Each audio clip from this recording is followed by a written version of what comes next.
Welcome back to the BYUtv.org Men's Basketball Media Day web chats. Women's Hoops is behind us. Safe practice. I'm Jarom Jordan. Thanks for joining us. Now joined by Ian Harward. I think the second tallest guy on the team. Nate Austin claims he's number one. We'll see about that, yeah. Pretty sure. He says depends on the haircut? Depends on the haircut, yeah. Okay.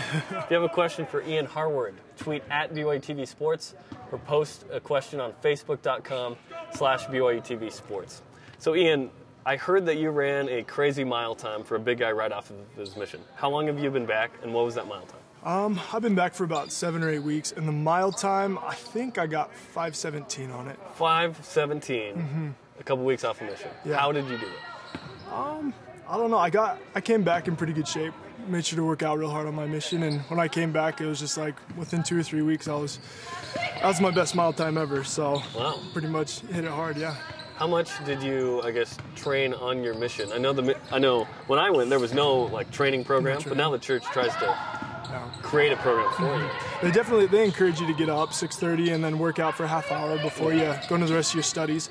I'd wake up at about 5:45, 5:30 and go with my companion. He didn't like it very much most of the time. And he's got to go with you. And he has to come with me because we'd run over to the gym and then go lift a little bit and run. And that's what I do every morning for 6 or 8 months. Where'd you go on your mission? I went to San Antonio, Texas. Okay, not too far away from Nate Austin this year. He went to McAllen, yeah. We were real close to each other for a while. He was down south, I was up a little bit, so. You sort of have a couple of similarities with him. You know, another big guy at BYU. Orem Lone Peak, could have played a couple of times. I guess, how close to Nate are you? So Nate, the funny thing about me and Nate is that both of us got back from our mission at the same time, so we've actually gotten pretty close the last few weeks because we're kind of in the same deal. Like, we're trying to get our legs back under us, we're trying to get school going and stuff like that. Before my mission, we knew of each other, but there wasn't much more than that. He's gotten to be a real good friend since then. Yeah.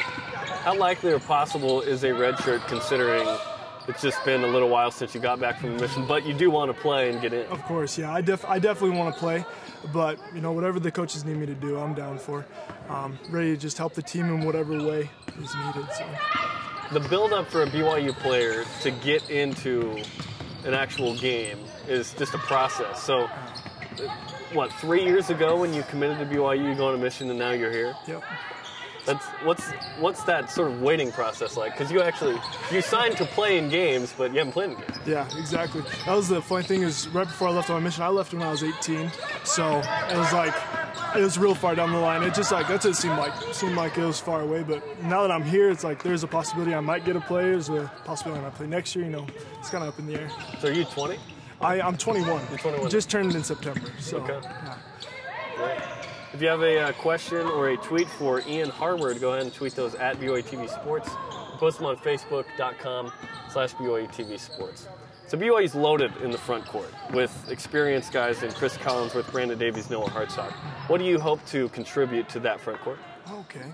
I want to give them the best practice that they can. I want to be able to be physical with them down in the post and be able to give them realistic players that they're going to be playing against, be able to mimic some of their moves and help them out so that they can get better and better as this year goes on.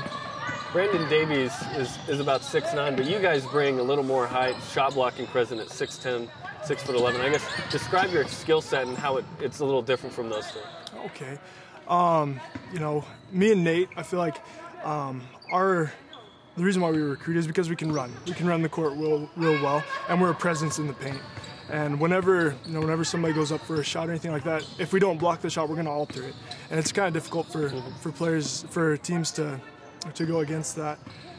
I guess with Brandon, one thing I did notice when I got back though, he got real good after 2 years. He's a real good player.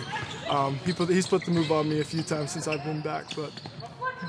When you were in the same region as Provo, what were some of those high school games like against Chris and Kyle Collinsworth and Brandon Davis? Yeah, I remember my senior year against Chris and Brandon. That was a rough game. There was a lot of attacking that was going on, and they were real good together, and they were just a good team, well coached and everything. There's I guess a 3-year gap that we learned from Craig Cusick, the guard at Orem. What do you know about Craig as you were, I guess, a freshman watching him dominate as a senior? There you go. So my freshman year, I was able to go to the state tournament game where they played Highland. That was the one I went to. It was a lot of fun watching those guys play. You know, Tanner Lamb and Craig Cusick. Both of them were real good teammates, and they did well for the program there at Orem. And Orem is famous for a couple of, I guess, long-distance shots. Was it Lamb who hit one, and then Mike Hall, I guess, from like beyond three-quarter court or something to win a couple of games? Three-quarter and then an 84-footer, just... Against Timfield. They just throw it up, yeah. Yeah, I remember that one. I guess a couple of questions for you. Trent Bolter, one of the more avid BYU fans and an Orem High grad, he said, what's it going to be like having the loudest Bolter brother cheer for you again? I know the Bolters real well. Grew up with them. You know how it goes. It's gonna be good. It's gonna be good, Trent. It'll be good hearing your voice, man. And how big a fan section, I guess, do you expect being from Orem, which is just up the road? Whew, I don't even know. I know a lot of people from Orem. Hopefully they'll come out and support, but hopefully a pretty big crowd. Okay. If you have a question or comment for Ian Harward, go ahead and post that on Facebook.com/BYUtv Sports or tweet it at BYUtv Sports. Trace Eddington says, was the amount of running that Coach Rose puts his team through a shock coming out of high school? It was a shock. I'd seen BYU play. I figured that they were a run and gun team. Like, that's what Coach Rose has kind of put this team as, that we get up the court and we get going, and that's what he expects of his big guys, is to get up the court. So it was a shock because it was a lot faster than my high school team. We didn't run quite as much as we do, but I like the style of play. It fits me real well, and it's a good fit for sure. BYU's offense is generally guard oriented. How do you see yourself contributing in that style of offense as a big guy who can run? Yeah. If you have two guards and a big 6'10" guy down in the paint, and it's a 3-on-2, your chances are pretty good because you're going to have somebody that's a head taller than the other guards. So if I get down there, I might be able to get a rebound. It opens a lot of things up if you have a big man down low. Okay. Once again, women's basketball practice behind us as we chat with Ian Harward here on BYUtv.org. How excited are you to be a part of that next chapter in BYU history, the post-Jimmer Jackson era? I'm real excited. My mission, you heard, oh yeah, BYU won, they did all this good stuff, but I'm excited for this next year. We have a good team. We have good guys that are coming back, some good veterans like Noah and Charles, and they're going to lead the team real well. You can tell already as we've been through some group practices and stuff, it's looking like a good year. It looks like we're going to have a real strong presence. What do you think of the switch to the West Coast Conference? Because that happened, I guess, probably on your mission. Yeah, it did happen on my mission. So just like everybody else, this is one thing I feel good about because we're all in the same boat. Everybody's going into this new conference, not quite sure what to expect, but we're planning to win, of course. So. Okay. And you've played in some pickup games, some informal practices and that kind of thing. I guess miss the Greek trip, or did you make the Greek trip? I missed the Greek trip. I got home 2 days later. Oh, that's too bad. Yeah, it's fine. Yeah. So what have you seen from this team, being on the team, that should make BYU fans excited about this year basketball?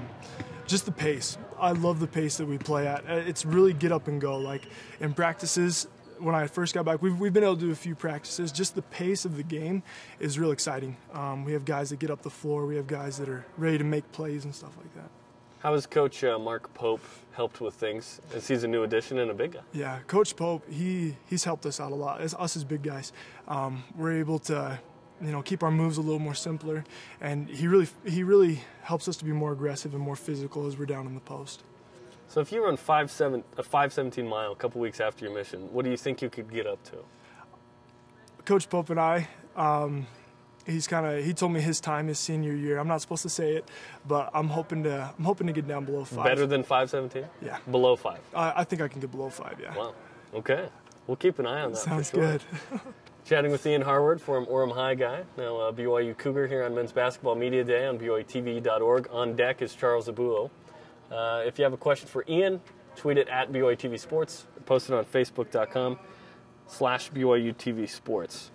So on your mission, how much did you hear about Jimmer and what BYU was doing? I heard about it a lot. So in a couple of my last areas, I was in the University of Texas singles ward, and so you heard about it all the time. It was just Jimmer this, Jimmer that. It's like, I never got to see him, but everybody was raving about him. They're like, it actually helped when we were trying to teach people as well, because they'd be Jimmer opened doors. He did. You wouldn't guess it, but people would come up and be like, yeah, y'all are Mormons, right? We're like, yeah, we're Mormons. It's like, what do you know about Jimmer Fredesh? It's like, well, I guess he's doing real good. So it kind of opened the door a little bit. That's awesome. When you came back, BYU had this brand new court, new look, new conference logo. What do you think of the new look here? I didn't notice it first, but it looks Okay, good. look at it for the first time then. It looks good. West Coast Conference, that's different than it was before. Stretch Y in the middle. Oh, all right. The things you learned here. The things you learn. Yeah, there's the look as you see women's hoops practicing there. What do you think of the difference here? I like it. It's a good look. Man, sweet. It would be good this year as BYU enters the West Coast Conference and plays those games and everything. So there's a lot of newcomers on this team. You throw in, you and Nate Austin, a couple of the big guys. Tell us about some of the guys on the backcourt and what you've seen from DeMarcus Harrison and Matt Carlino and some of these guys that we don't know much about, like Craig Cusick and Jaron Sweeney, who we talked to. The thing I love about the new guys is they all come in here ready to work. That's one of the things that it's kind of contagious. As they get going after it, the rest of us kind of catch that fire and we're ready to go as well. I've been real impressed with all the freshmen that have been coming in. BYU picked up some real good recruits, and they're good players. Yeah. Well, Ian, good luck on getting the sub-5 mile. That'd be quite the accomplishment. That'd be tremendous. Sweet. So I'll get it. Well, good luck with that. Okay, we'll keep an eye out on that. Charles Abuo is coming up next. Post your questions on Facebook.com/BYUtv Sports and tweet them at BYUtv Sports. Thanks to Ian Harward. We'll be back in a moment on BYUtv.org.